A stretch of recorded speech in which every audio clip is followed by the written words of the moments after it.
Hi friends, ఇట్లా మీ ప్రత్యూష. ఈరోజు మనం బెండకాయ పులుసు ఎలా చేసుకుందామో చూద్దాం. ఇదైతే బ్యాచిలర్స్కి చాలా బాగా యూజ్ అవుతుంది. ఇందులో నేనేం గరం మసాలా వేయకుండా చేస్తున్నా.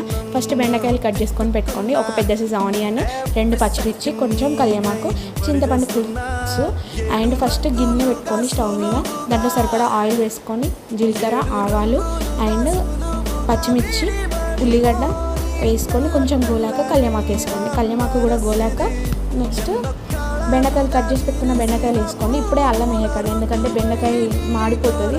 కొంచెం బెండకాయలు గోలాక కొంచెం అల్లం పేస్ట్, పసుపు 2 వేసుకొని మంచిగా కలుపుకున్నాక ఇప్పుడు చింతపండు పులుసు, మనం చింతపండు నానబెట్టుకున్నాం కదండి, అది పులుసు పోసుకోండి.